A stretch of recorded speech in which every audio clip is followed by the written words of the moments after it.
Well, hello everyone. Thank you for joining. I noticed that we have, over 140 people, which is absolutely great. Thank you for coming out this evening.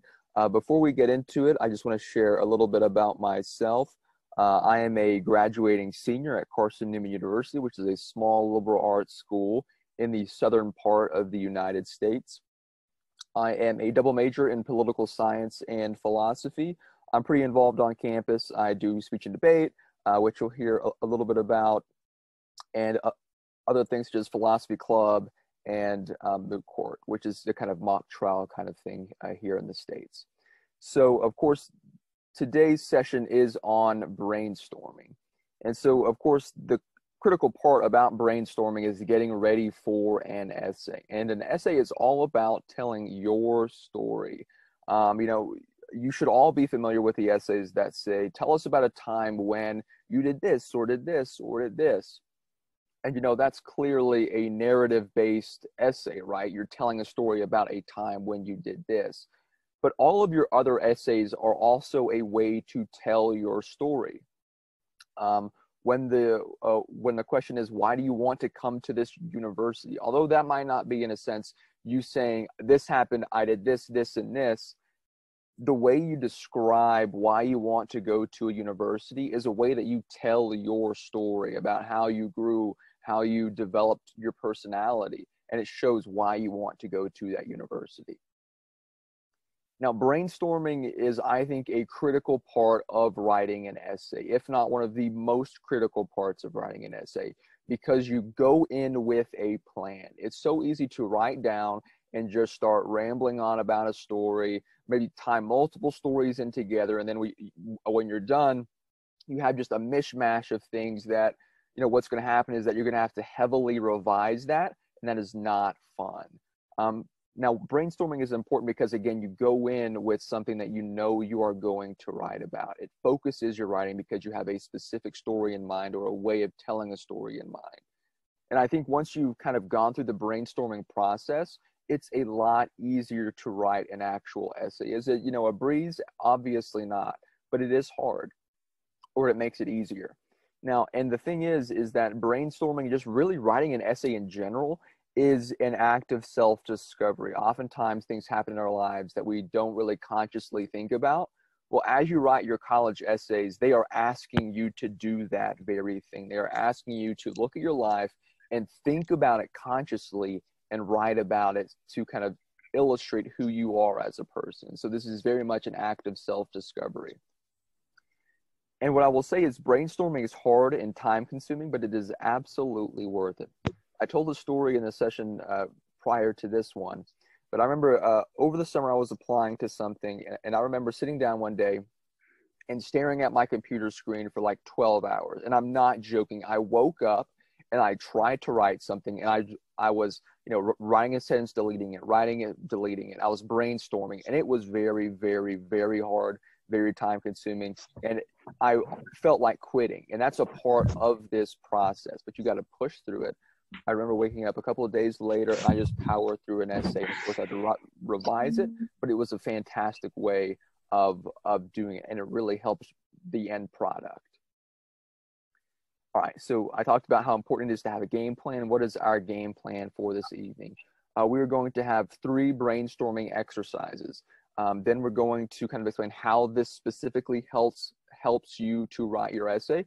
I'm going to give you a few other comments, and then I don't think we'll have time for questions, but if we do have time for questions, we'll have a question or two. Rules for discussion.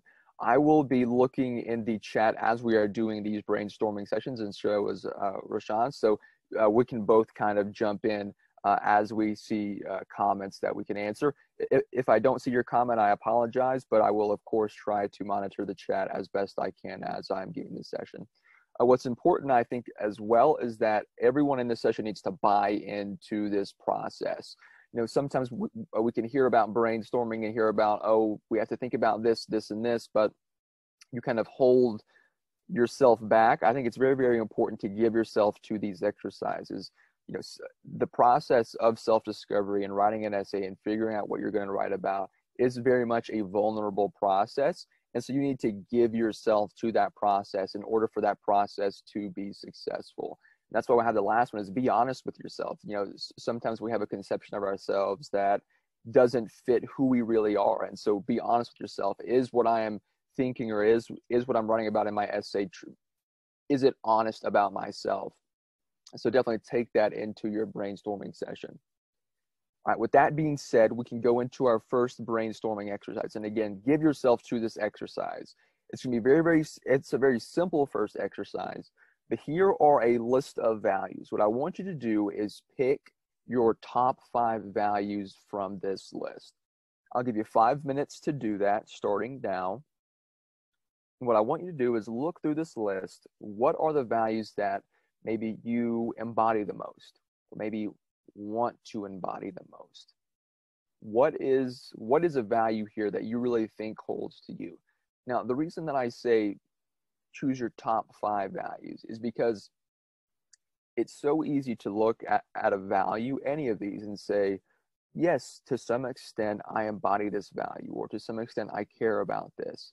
But we don't just want to pick something that you care about to write your essay about. We want to pick something that you care the most about when you're writing an essay, right? Because it's so much easier to write about something that you can give yourself to, that you're passionate about. So again, look at this list and discuss to yourself, obviously, which of these values do you hold most? And if you see maybe, you know, if you want to pick more than 5, that's fine, but keep it under 10. Keep it under 10.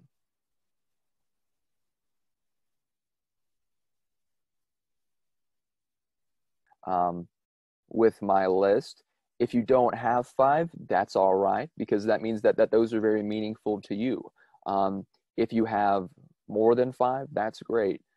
Remember that because you've come to this session, this activity is now in your tool set. So in the future, you can come back to it. You can expand the list, change the list, do what you need to do throughout your essay writing process. All right, so we will get back to it. So again, those were the values that you really embody, that you really kind of hold close to yourself and view as important. So I would set that aside for right now. We'll get back to that and kind of bring in how and why that is important to essay writing. But next, let's look at the essence object exercise. All right, so what you're gonna do is you're gonna imagine a box, or you can just look to the left.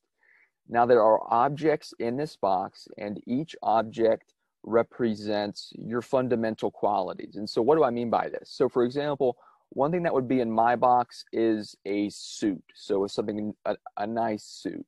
For speech and debate, I would always have to wear a suit for every competition. You know, when I put it on and I went into debate, it felt like I was almost putting on armor. And to me, that seems like a fundamental aspect of me, because it represents my experience in speech and debate.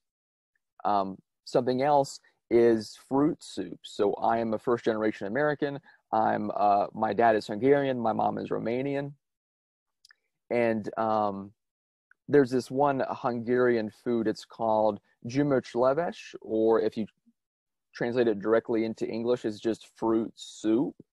And it's something that I doubt any of my American friends would like. It's not like an American palate kind of food, but I love it. And for me, it's representative of my family, because it's kind of, you know, it's unique. It's something that I like, but it's different than America, right? So it has a uniqueness to it that I think it embodies my family. All right, chickens. I might also put chickens in my essence object box. Towards the beginning of the coronavirus, my mom decided to get some chickens for whatever reason, and she fell off a trailer as they were moving like some chicken coops to our house, and she broke her arm. And so because, you know, we're all home and, you know, she has a broken arm, it's kind of fallen to me to kind of take care of some of these chickens. And so, you know, for me right now, I think chickens kind of embody my relationship with my mom, because I'm kind of taking care of her chickens and helping her out with that kind of stuff, right? And so you can see what I did there was I used, I thought of something and I said, okay, what is representative of this thing? So in this essence object box, I want you to put things that are concrete. So I didn't put speech and debate in there. I put suit in there, right? Because that was something that was representative of my experience in speech and debate. So we're going to spend the next maybe 10 to 12 minutes with you jotting down some of these essence objects. Shoot for at least 15, but you can go for more. Again, try and make these concrete. So don't just put baseball, or don't just put video games if that's something that is important to you.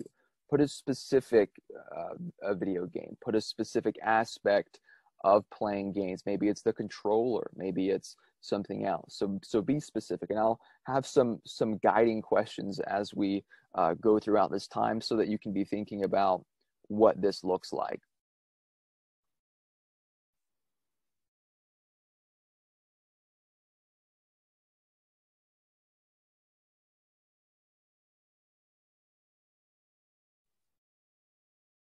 So what is a food that reminds you of your family? Or more specifically, maybe it's your grandmother or your grandfather, your mother or your father. Maybe they made a specific food when you were a kid, or they still do, that you just absolutely adore.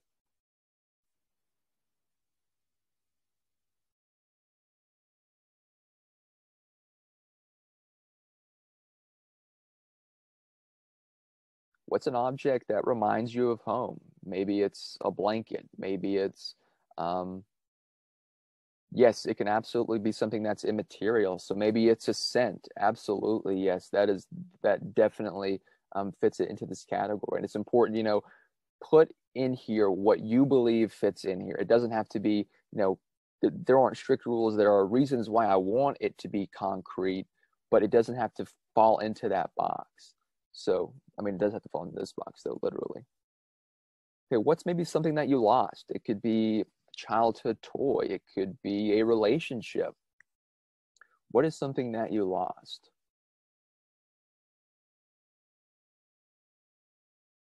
If you were stranded on a deserted island, what movie would you bring with yourself, or what movie would you watch?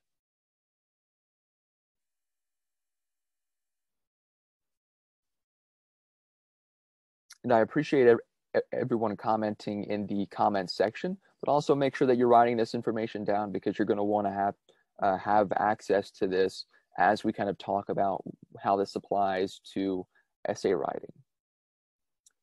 Do you have a secret that only you know about? Maybe it's a crush, or it could be something that you did that nobody else knows about.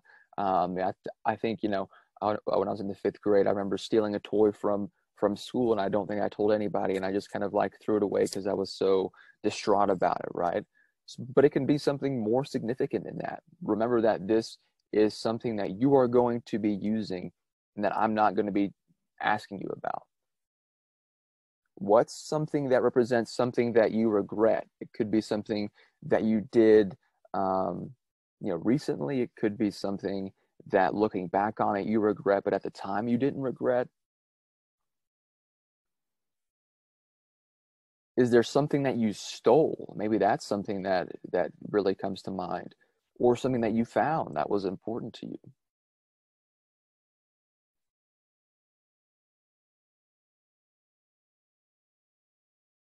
When was the last time you cried, or what was that about? I know one of my good friends, she lost her grandmother to the coronavirus. I'm sure that was a very stressful time for her, but that's an important aspect of her story, right? And so when was the last time you cried? When you cry, it indicates that whatever you're crying over is very, very important to you. So what did you cry over? What is so important to you that you would be willing to cry?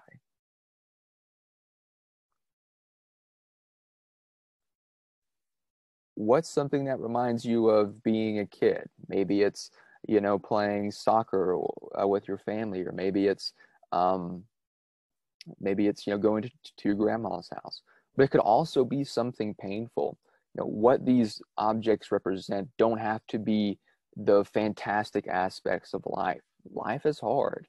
And so if there's something that reminds you of something that was hard for you, please write that down. That's an important aspect of your story. Maybe what's your favorite word? Is there a word that you gravitate towards for whatever reason? Maybe it was something that your parents told you, or maybe it was something, maybe it was a code that you and your friends came up with.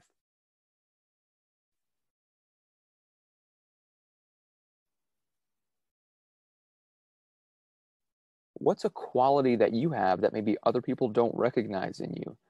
Maybe it's that you have, these great ideas, or maybe it's that you're, really outgoing, but maybe you just don't embody that in some ways. So what's a quality? Now, what's an object that represents that quality? Maybe if it's that you're good at math or good at school, maybe it's a calculator. It could be that. Or if maybe you're good at video games, maybe it's a controller. What's a quality? But then what's an object that represents that quality?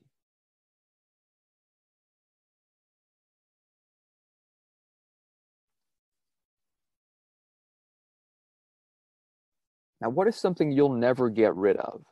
Maybe it's a scar. Maybe it's a personality trait. Maybe it's a person. What is something that you will never get rid of? It could also be an idea.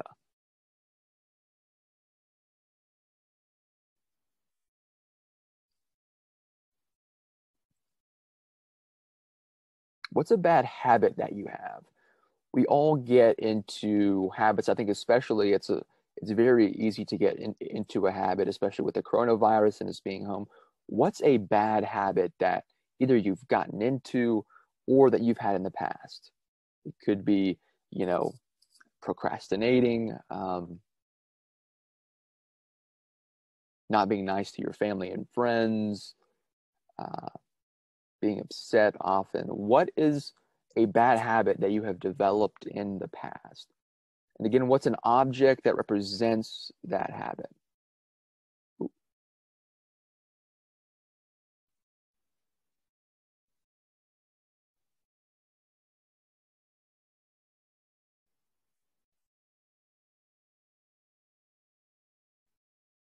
And again, this is something that you are keeping to yourself. This is something that we won't see. If you want to put it in the chat, feel free to. But this is something that is for you.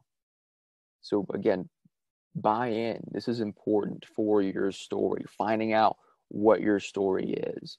But it's also important that you learn this about yourself as well. What's a perfect moment for you? What's a perfect moment?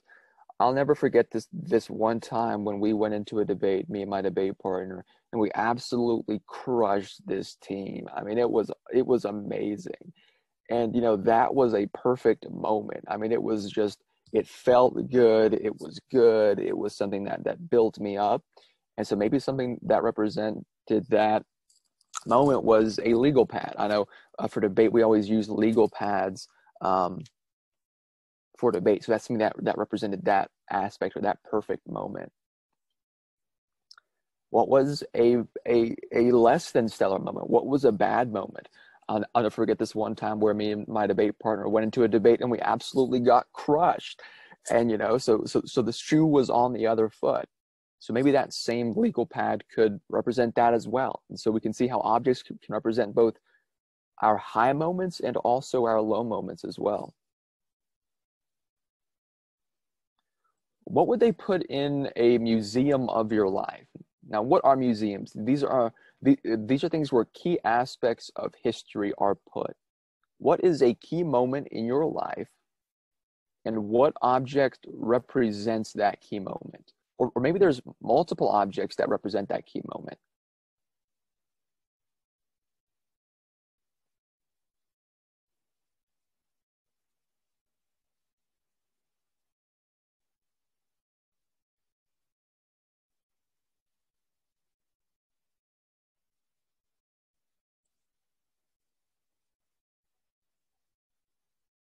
When did you feel most alive?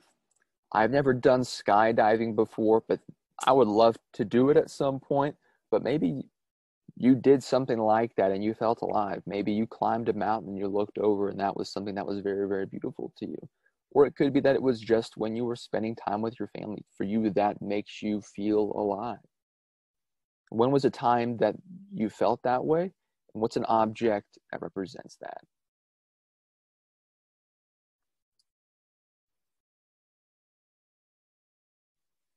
What does a perfect Saturday or what does a weekend look like to you? The perfect weekend.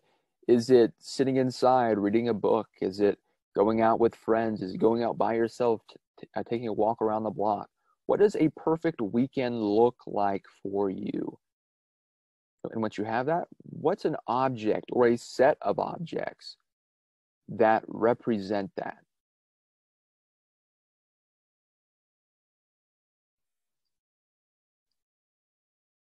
Was there a moment that you felt you had left childhood? Maybe it was when you got your driver's license, or maybe it was when you took the subway or the metro for the first time, or maybe it was when you went out and hiked a trail by yourself for the first time. What is a moment in your life where you felt like you had graduated, you had moved on from childhood?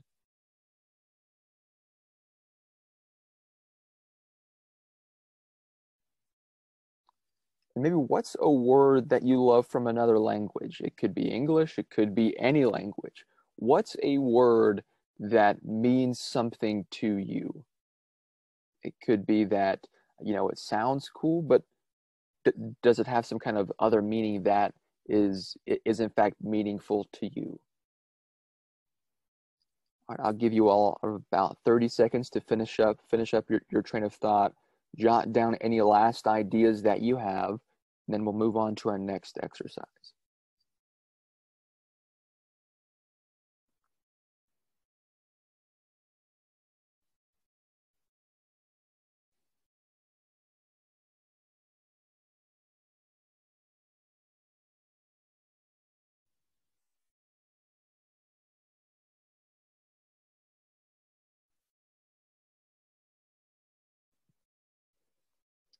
All right, find a stopping point, and then we'll move on to our next exercise.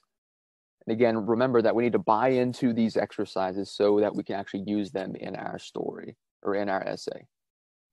All right, so the next exercise we're going to be doing is a feelings and needs exercise. So I would get a sheet of paper. You're going to want to have it long way, and we're going to have 6 columns running vertically on our paper. Each column is going to obviously be something specific that we want you to write about. And so, of course, I will walk you through this, and we will do this together. All right, so what I want in the first column is I want you to think of challenges that you have faced in your life. And the challenges that I want you to write down here would be, what are the most critical challenges that you've faced? So don't just talk about putting a tire on a car. Now, that could be something that was very, very challenging for you and something meaningful. But what you should put here are things that were meaningful to you. What are some challenges that were meaningful to you? So, for example, one of my challenges was when I was younger, I had a stutter. And I'm not sure if you know what that is, but basically it's where sometimes you'll repeat certain consonants or syllables over and over again, just involuntarily as you speak. And so as a kid, that was something that I had to struggle with. And so that was a challenge that I faced. But other challenges that I faced was that, and of course, sometimes I still stutter, and that's still something that I'm continually kind of challenged by. But something else could be my faith. So I am a Christian, and so there are many times when that faith has been challenged by my own doubts and my own questions, but also the questions and concerns of others. And so that was a very challenging moment for me, especially when I was younger, was figuring out, is this really what I want to believe? So those were 2 challenges for me. It could be something that, again, it could be something far more minute, but what are some meaningful challenges that you have faced? We'll give you around 2 to 3 minutes to kind of think about what these are, because these are important to you and this is going to be important for your essay.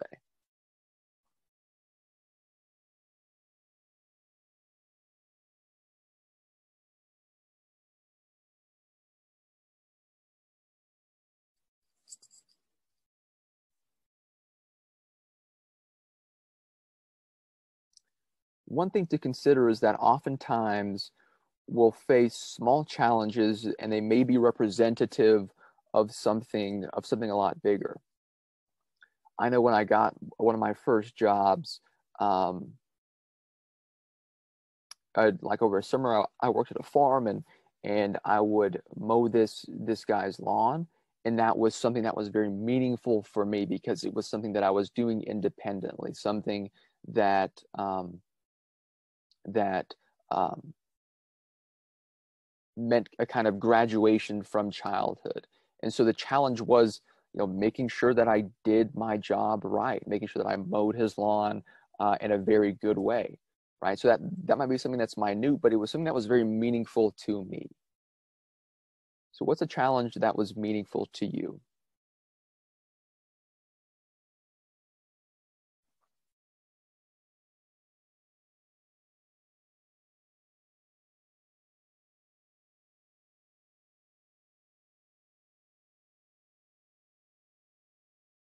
Yes, so just in case anybody's confused, what we're going to be doing is we're going to be looking at our feelings and needs exercise, and what this involves is 6 columns.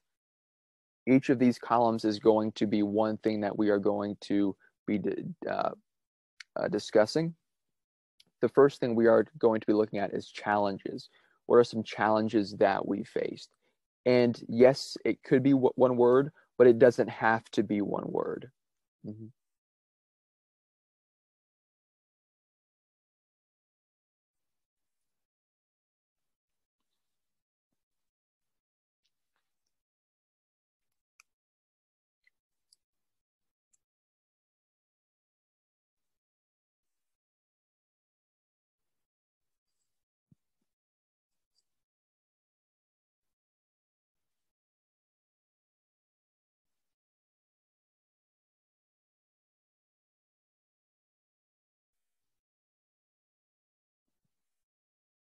All right, I'll give you about 30 more seconds to finish up.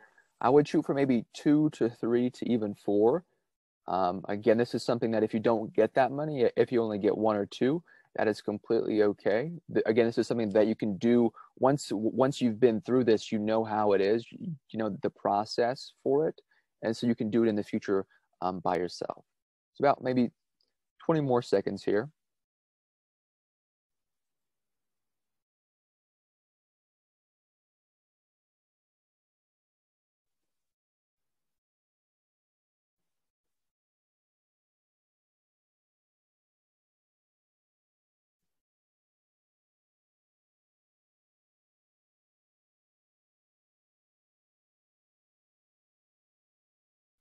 Okay, so once we have our challenge next, let's look at what the effects of that challenge was.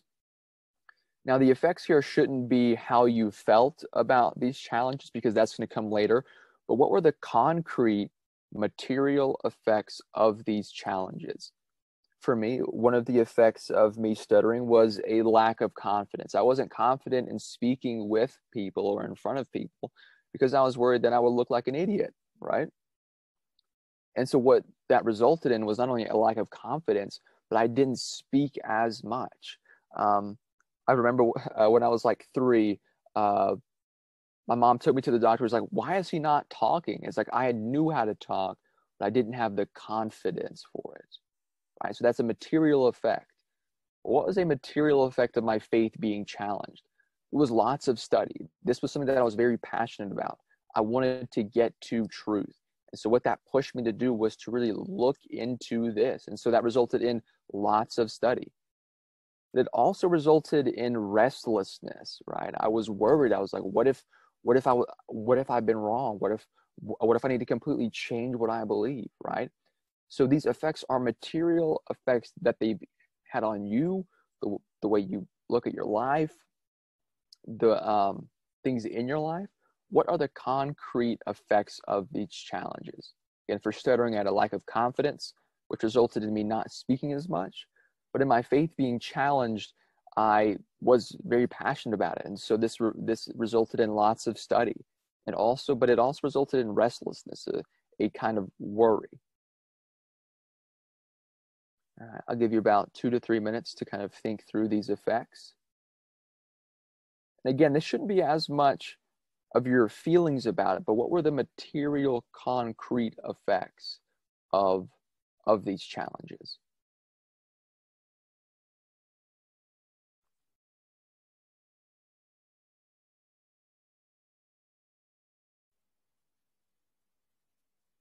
And so, for example, if your challenge is changing schools, maybe it was finding a group of friends, or it was hard to find a group of friends as the effect.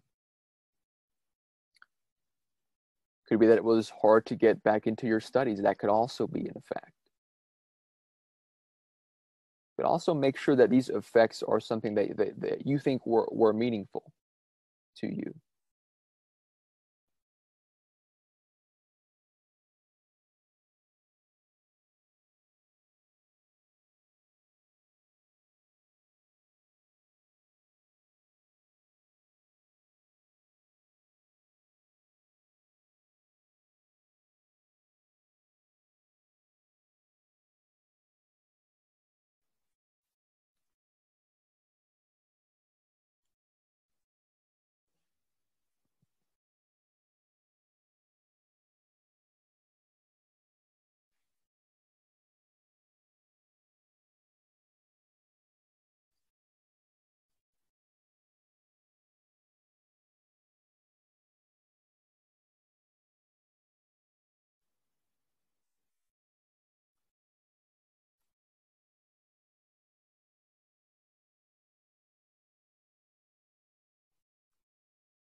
And I got a good question. So why are these important? These effects are important because they give meaning and importance to these challenges, right? So why was my stuttering, why was that an important challenge for me? Well, it was important for me because this created a lack of confidence. This meant that I didn't speak as much. And so these effects almost give these challenges importance. But also, effects are an important part of telling a story overall, right? You have this initial kind of conflict that arises, or the challenge that arises. Then you look at how the challenge affects characters, and of course you get a resolution afterwards, but effects are an important part of any story.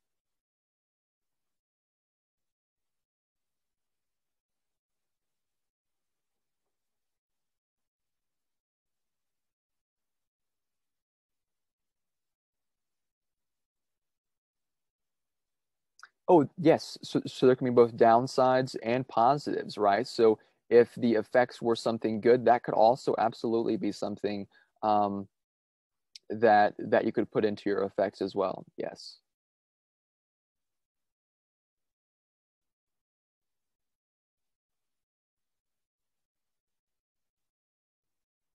All right, I'll give you around 20 more seconds to kind of finish up uh, where you're at.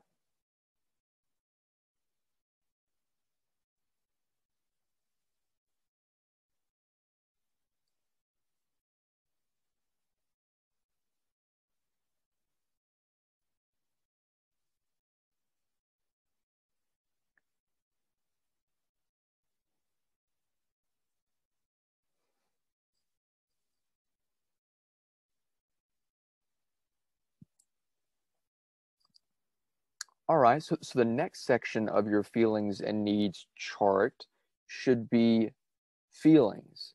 So for every single one of your effects, how did that make you feel? Right? So for example, my lack of confidence, it make it made me feel unheard because of course I wasn't speaking, and so I felt unheard. But at the same time, I felt almost at peace because I wasn't being heard, because I wasn't putting myself out there. there wasn't any kind of rejection that was occurring either. Thus, it meant that I didn't have to face rejection, and for that reason, I felt at peace. And so here an important point to point out is that these can be conflicting. We are human beings who are complex that often have conflicting emotions. So at the same time that I felt unheard, I also felt to some extent at peace because I wasn't being challenged. Well, what was a feeling that I felt about lots of study and restlessness? Well, I felt excited. I felt like I was going down this road that was very, very important to me, that would have, potentially life-altering consequences. And so I was excited to go down this road. But I was also worried at what would be at the end of the road, right? And so think about each of these effects and how they made you feel. Again, they can be positive, negative, a mixture of both positive and negative. How did these effects make you feel?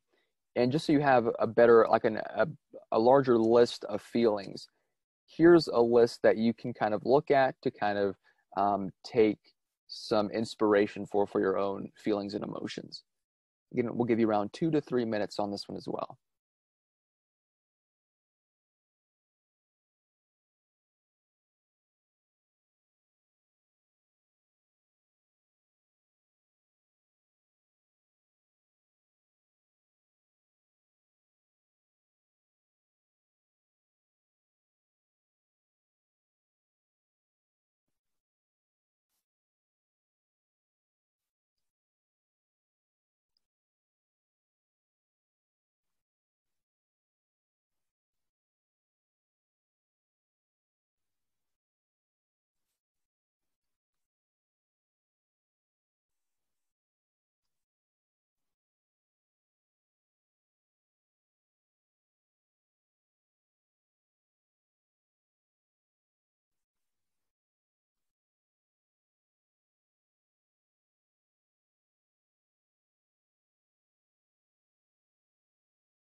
Someone raised an important point, is that as you're going through this exercise, don't get bogged down on thinking, wait, how is this going to apply in the future? How am I going to write about this in the future? That's an important question to ask.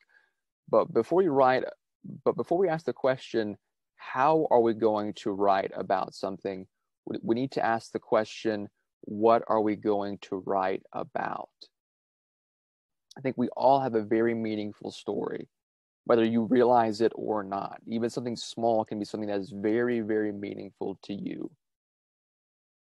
And right now, we're asking the question, what are we writing about? So again, how do these effects make you feel about those effects?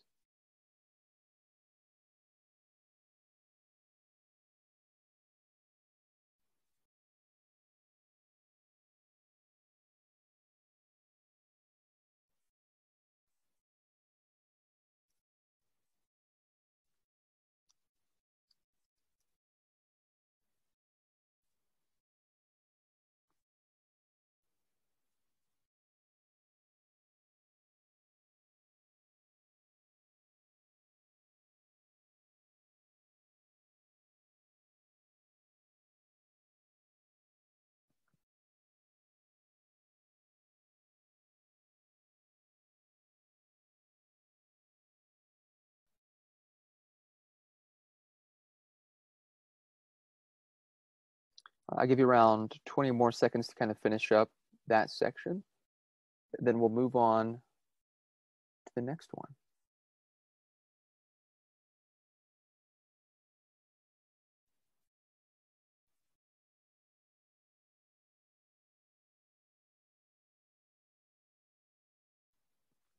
All right. So we have challenges, effects, feelings. The next section should be needs. For these feelings, what was a need that was either not being met or that was being met? So for example, because I was stuttering, because I had a lack of confidence and I wasn't speaking much, one thing that I needed was to be given a chance because I didn't speak as much. This meant that, you know, my kind of interpersonal skills were kind of losing, and so, or I was losing a lot of my interpersonal skills. And so what I needed was to be given a chance. I needed to be given a chance to kind of present myself to others. But one thing that I also needed was to be prodded. You know, oftentimes we get comfortable with our lives, and so we need somebody to push us to move forward. And so I needed to be prodded as well. And with regards to my faith being challenged, what I needed with that, I needed to be encouraged, right? So it's to, I needed to be encouraged that you should go out and seek these answers. And this is an important thing to do. Go out and do it. One thing that I also needed was to be left alone. This was something that was very much a journey that I had to go on as myself. And so while I would reach out to other people, this was something that was inherently a challenge that I had to face within myself. And thus, although I needed to be encouraged, I also needed to be left alone so that I could process that. So what are some of the needs that either were or were not being met during this challenge? And just so we have a good idea of some needs, use this as inspiration for that section. Again, I'll give you around 2 to 3 minutes to think through this.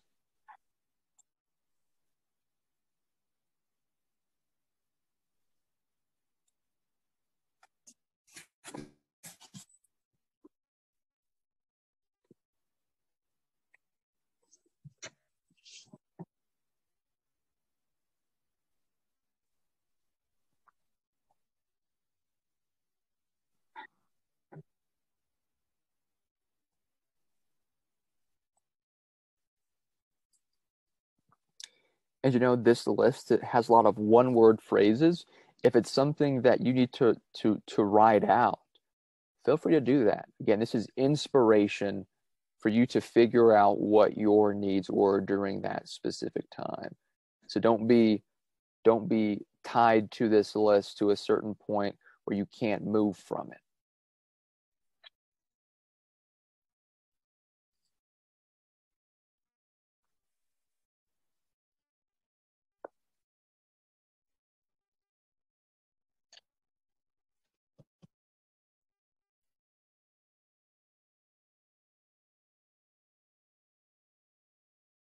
What was something that you needed during this time? Like I said, the example that I gave before about how I used to mow this guy's lawn. I worked on a farm, so I mowed his lawn. There was a certain point where uh, I I didn't run it, but I kind of ran it into his fence, and I didn't know how to back up the lawnmower. So at that point in time, what I needed was help. I needed assistance. And so that might be something that you talk about, is that you needed support. And that would definitely be something that is very, very valuable and valid.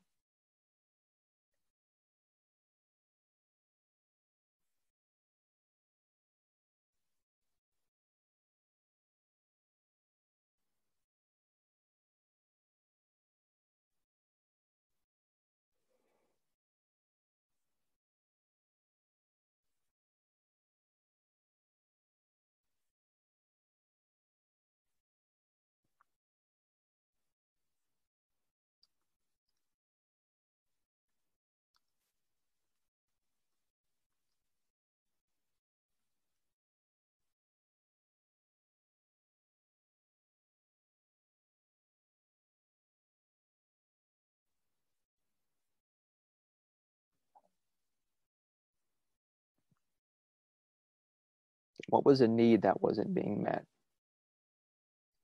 I'll give you about 30 seconds to finish up that thought.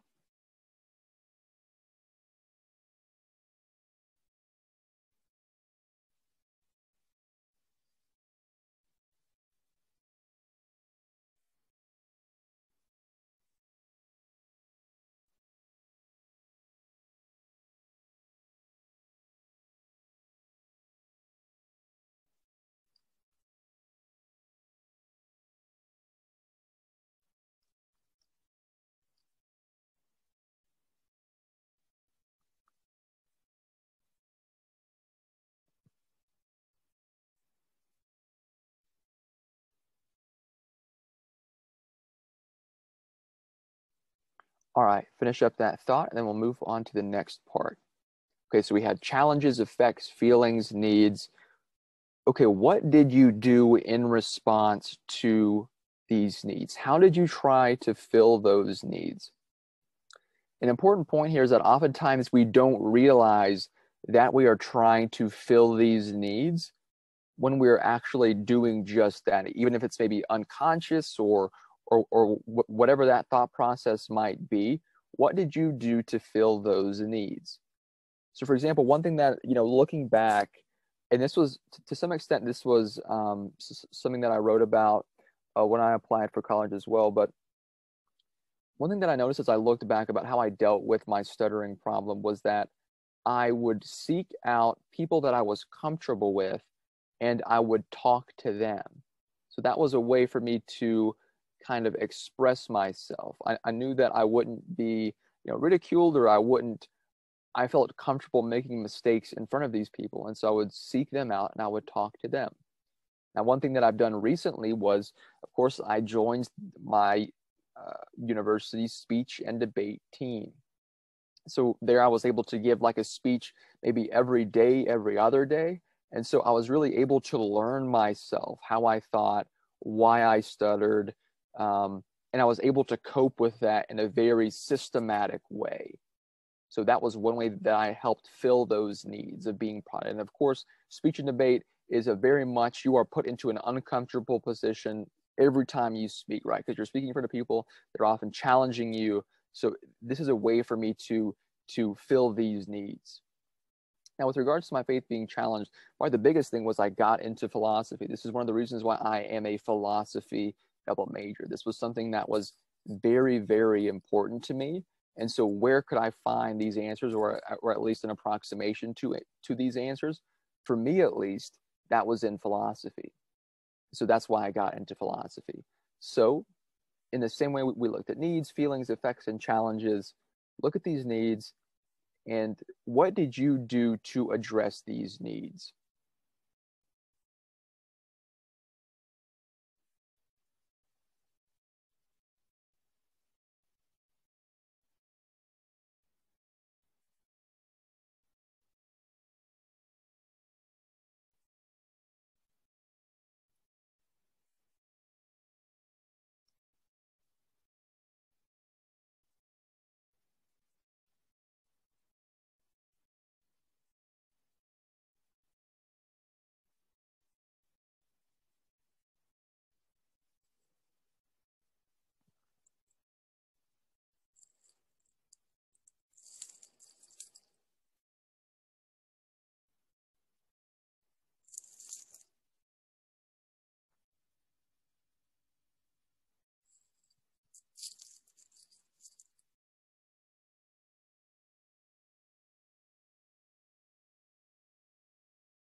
Oftentimes it can be hard to think about what you did because, like I said, oftentimes we don't realize we're coping with a challenge until maybe after the fact. And so again, this is a part of that self-discovery process.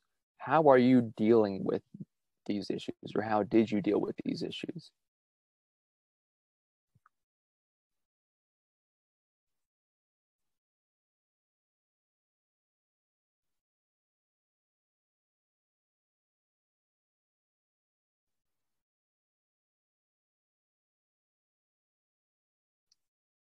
And if you can't think of anything, or you would like another kind of way to approach this question, was there someone that you kind of lived this challenge with?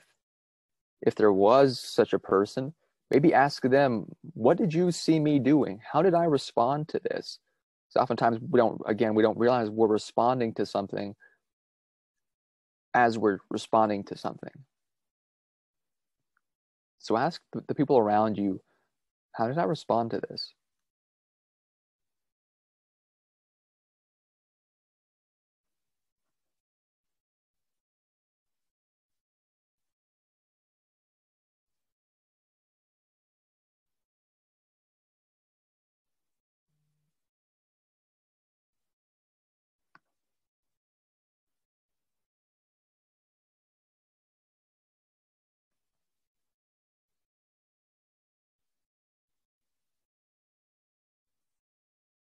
And remember, now that you've gone through this presentation, you're going to be able to do this more often. So don't get bogged down in saying, I've got to have something for everything.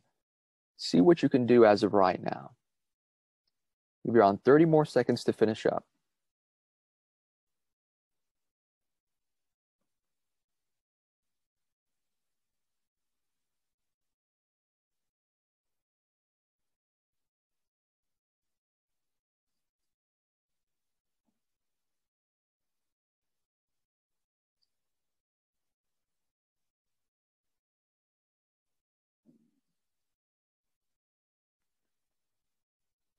All right, now that we discussed what you did, now discuss what you learned.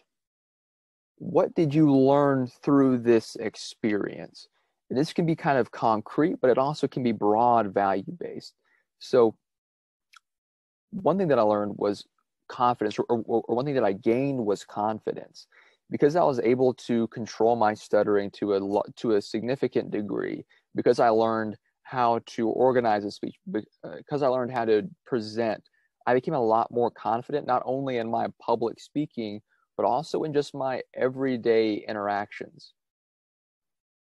And one thing that I learned is the importance of using the skills that you have to help others. The program that I went to really prioritized using your speech and debate as an advocacy tool to help other individuals, to advocate for things and causes that you are interested in. And so that was something that I gained from that experience, was this very much a kind of love for and passion for helping others through advocacy. All right, well, what did I learn through getting my faith challenge? One thing that I learned or gained was a curiosity for these issues. I learned that things weren't as black and white as I had thought them to once be. And so I gained a curiosity for looking into these issues and figuring out what is the truth. But I also learned vulnerability. I think it's very vulnerable to have your beliefs consciously questioned, right? And so that is a very vulnerable position, but that's something that I learned. I learned how to be vulnerable in that way. And so in the same way, what did you learn through this experience? It could be something as simple as how to ride a lawnmower. That's an important thing that you gained from that experience. But what else did you gain from that experience? Maybe it was asking for help. And to kind of center that discussion, here are some ideas as to what you could have learned, or maybe values that you could have kind of grown into with regards to your story.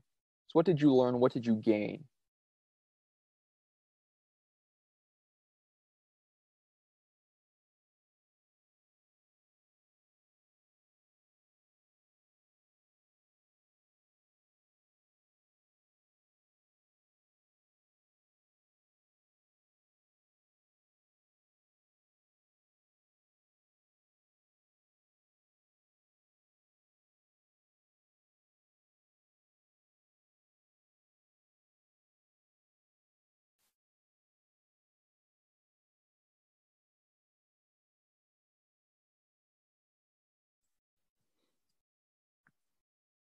So again, this could be a concrete, it could be very, very specific, but also see if you do put something specific, what does that point to overall?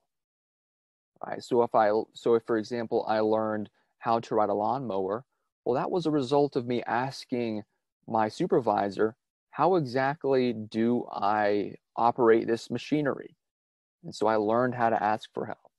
So if you are so stuck on the specific concrete of what you learned, broaden it out. Broaden it out. What does this embody?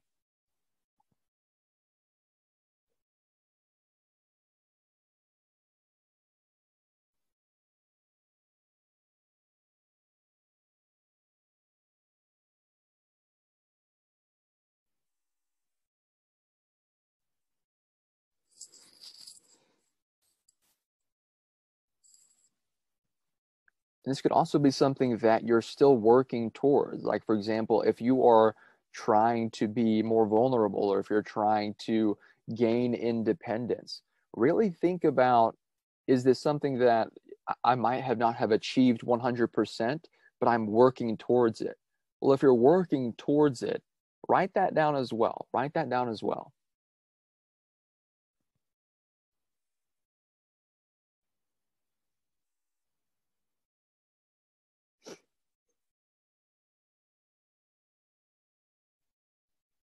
All right, I'll give you about 30 more seconds to finish up the thought that you're on.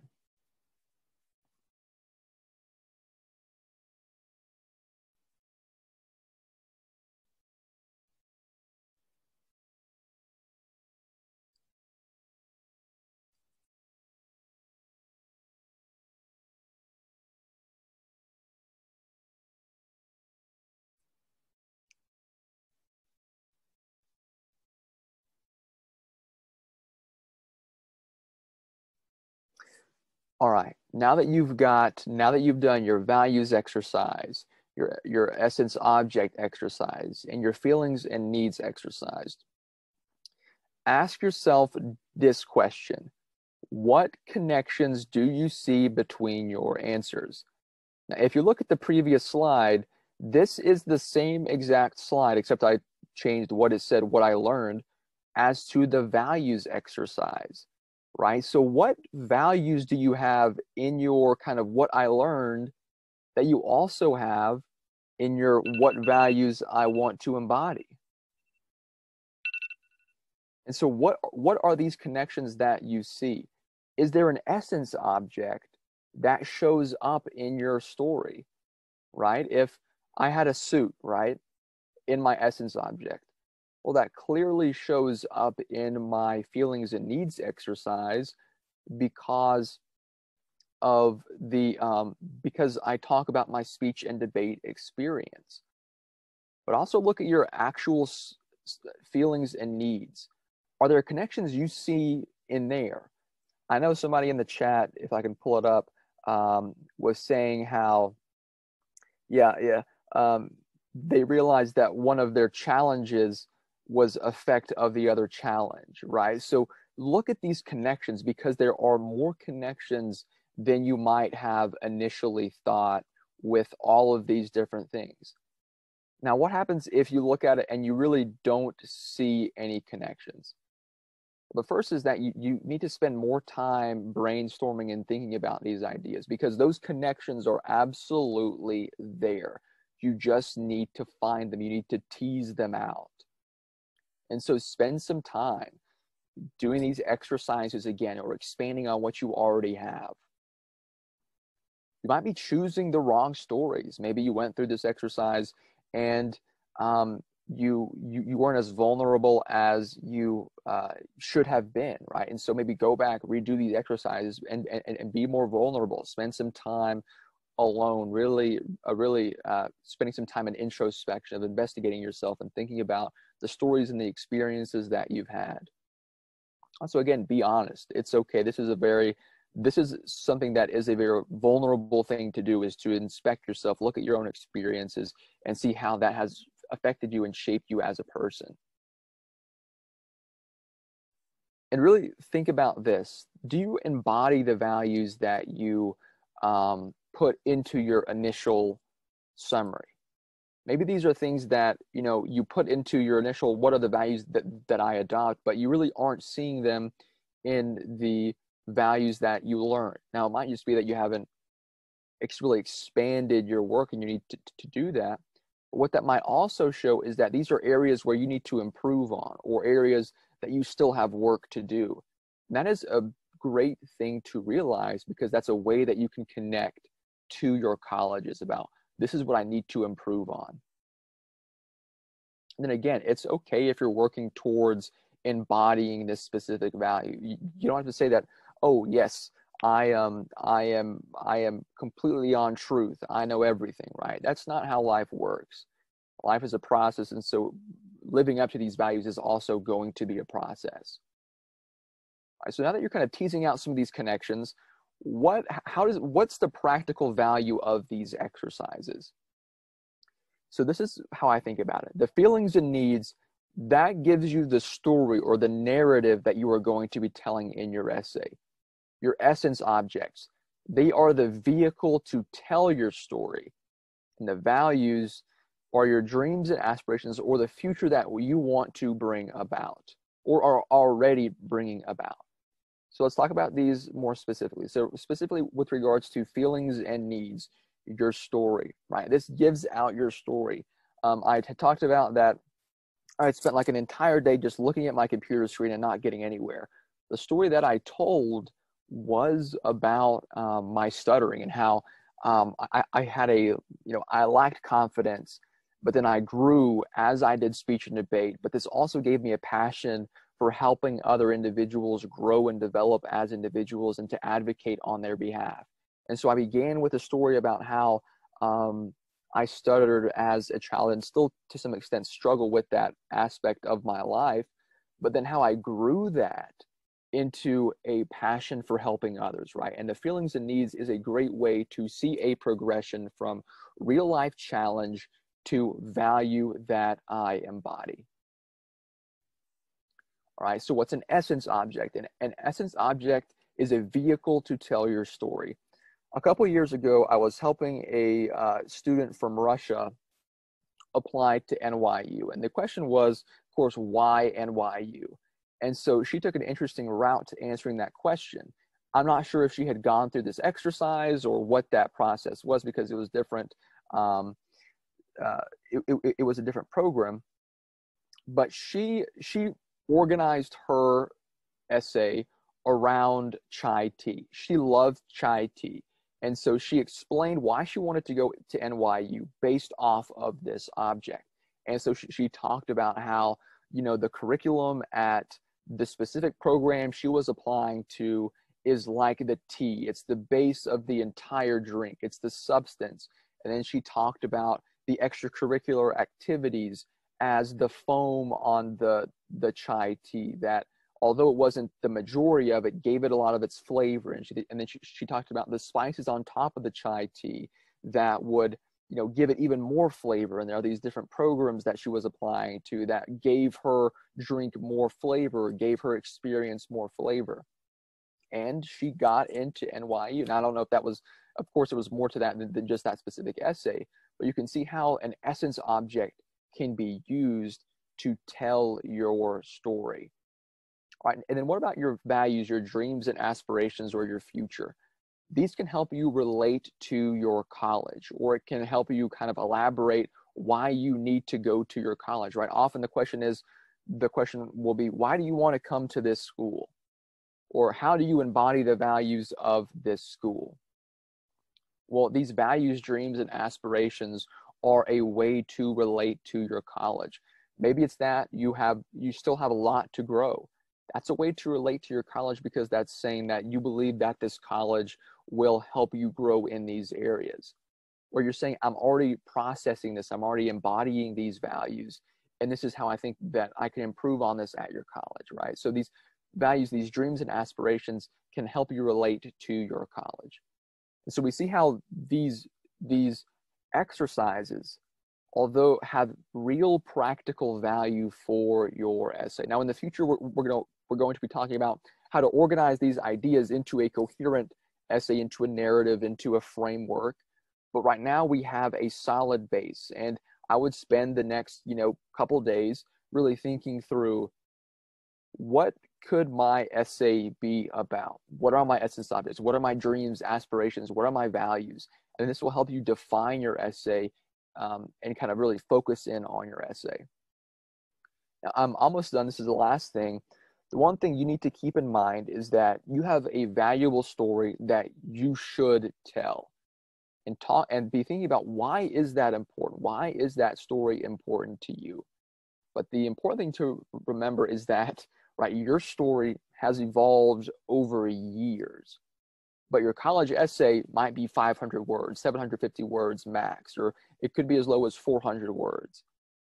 Right? So your college essay cannot be your entire story. It's going to be a small but significant part of your story. And so this is why we did these exercises, is to focus in on these specific parts of your story that we can then craft through later sessions into a coherent essay that will be very, very focused and beneficial to you.